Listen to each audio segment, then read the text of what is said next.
আমি আশা ৰাখিম আহিবলগীয়া সময়ত ডক্টৰ হিমন্ত বিশ্ব শৰ্মা ডাঙৰীয়াৰ যি অনিৰুদ্ধ যাত্ৰাৰ এজন সৈনিক হিচাপে আমি কাম কৰি আহিবলগীয়া সময়ত আমি বৃহত্তৰ সমাজখনৰ কাৰণে কাম কৰিবৰ কাৰণে আমি প্ৰতিশ্ৰুতিবদ্ধ। মই আপোনালোকক কৈছো মোৰ উদ্দেশ্য মোৰ ৰঙা নদীৰ বহুত ককাই ভাই এতিয়া বেংগলোৰ হায়দৰাবাদত আছে। মই তেওঁলোকক ঘৰলৈ কেতিয়া ঘূৰাই আনিম তাক লৈ মই চিন্তিত আৰু মোৰ উদ্দেশ্য মোৰ বেংগলোৰ হায়দৰাবাদত থকা ককাই ভাইসকলক মই ঘূৰাই আনিব লাগে।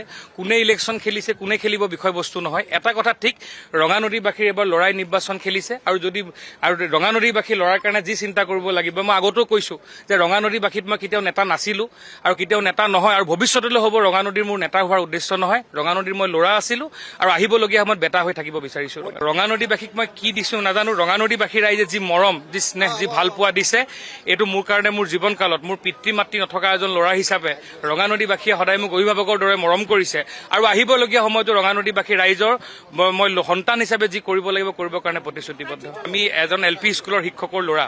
মোৰ দেউতা কোনো ৰজা মহাৰাজা নহয়। তো এজন LP স্কুলৰ শিক্ষকৰ ল'ৰাই যেতিয়া এটা বিশ্বৰ আটাইতকৈ এটা ডাঙৰ পাৰ্টিৰ পৰা যেতিয়া মনোনয়ন পায় এইটো আমাৰ দৰে আপোনালোকো বুজি পাইছে যে আমাৰ দৰে এজন সাধাৰণ পৰিয়ালৰ বা ল'ৰাৰ কাৰণে এইটো এটা গৌৰৱৰ বিষয়, এটা ডাঙৰ স্বীকৃতি মোৰ কাৰণে।